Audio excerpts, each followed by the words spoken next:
Hello everyone, and welcome back to our channel. Today we are diving into a story that has shaken South Africa to its core, a story that blends diplomacy, politics, personal struggle, and the often overlooked weight of leadership. It is about the tragic death of South Africa's ambassador to France, Nkosinathi Nathi Mthethwa. His passing has sent shockwaves from Paris all the way to Soweto, Pretoria, and beyond, forcing us to reflect on what it means to serve your country at the highest level while battling silent struggles in the background. Now, if the name Nathi Mthethwa rings a bell, it should. This man was not just a diplomat tucked away in some foreign embassy. He was a former police minister, a former sports minister, and a long-standing figure in the African National Congress. At 58 years old, he had lived through the struggles of the ANC, carried the weight of national crises on his shoulders, and even stood at the center of the 2010 FIFA World Cup, where he helped deliver what many still call the greatest moment in our post-apartheid history. He was the face of resilience, the politician who always seemed to endure controversy and bounce back stronger. Yet, here we are, confronting the painful truth that even the strongest faces can hide the deepest battles. Let us break down what happened in those final days in Paris. According to reports, Nathi had booked himself into the Hyatt Regency Paris Étoile, one of those polished, high-rise hotels that give you a panoramic view of the City of Lights. Originally, he planned to check in for a weekend stay, but diplomatic duties pulled him elsewhere. Instead, he checked in on a Monday after attending a cocktail event. That might sound ordinary enough for a diplomat, smiling, shaking hands, building international bridges, but behind the scenes, something else was happening. That night, Nathi sent his wife a message.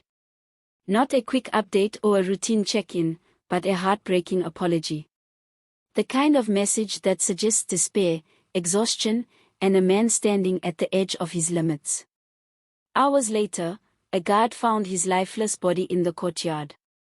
The window of his 22nd floor suite had been forced open using a pair of scissors.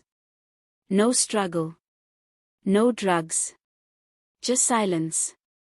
French authorities suspect suicide. For South Africans, the word itself stings. It is not only about how he died, but about what it reveals, how many of our so-called heroes suffer in silence, smiling in public while carrying unbearable weight in private.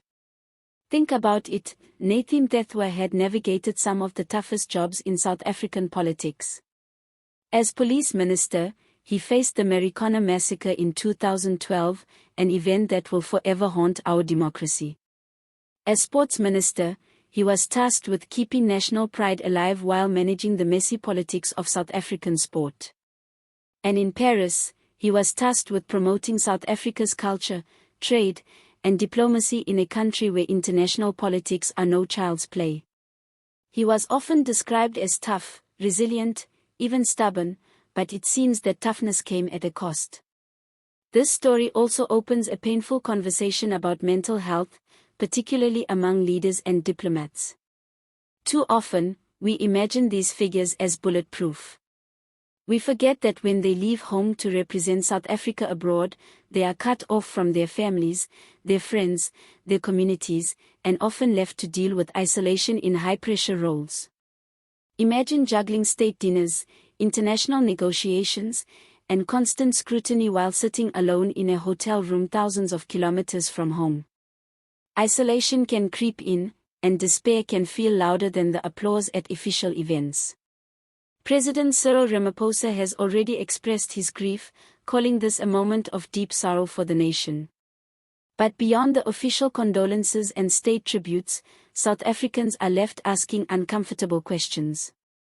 Why do so many of our leaders, whether in politics, business, or sports, reach a breaking point without help? Why is mental health still such a taboo in our society, where admitting you are not okay is seen as weakness rather than courage? If Nathi, with all his status and resources, could feel this level of despair, what does that say about the countless ordinary South Africans suffering silently every day? There is also a sense of irony here. Nathi Mthethwa was a man often criticized during his time in government. Some accused him of being out of touch during the Marikana tragedy. Others said he was too comfortable in his political positions. Yet, in death, his story reminds us that political figures are human beings first. The critics, the pressure, the responsibilities, these do not vanish when the cameras switch off. Behind the suits and the speeches, there is flesh, blood, and often, unspoken pain. Humor, strange as it may sound, can sometimes reveal these truths better than tragedy alone. South Africans have a way of laughing through pain, using jokes to make sense of our darkest moments.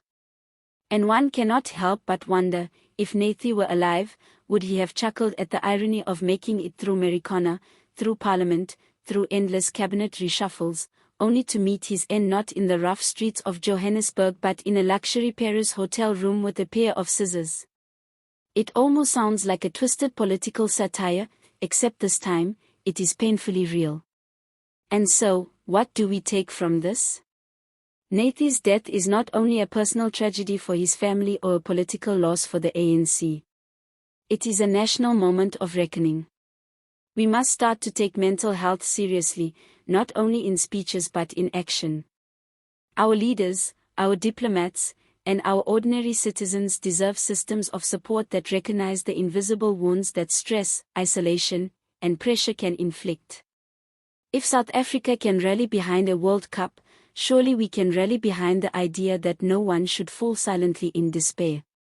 Nathi Mthethwa leaves behind a complicated legacy.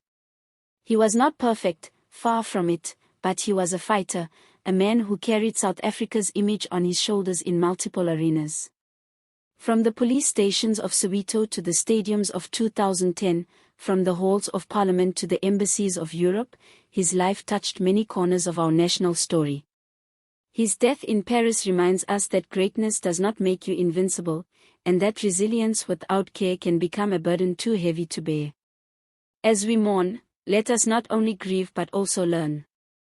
Let us normalize conversations about mental health, create space for vulnerability, and honor Nathi's memory by making sure his story sparks healing rather than silence. If you found today's video thought-provoking, please give it a like, share it with others, and don't forget to subscribe to the channel for more deep dives into the stories shaping South Africa and the world. We want to hear your thoughts too. What does Nathi's story mean to you? Do you think South Africa is doing enough to support the mental health of its leaders and citizens? Drop your comments below and let's start the conversation. Thank you for watching, and may we carry forward the lessons of this tragedy with compassion and courage. See you next time.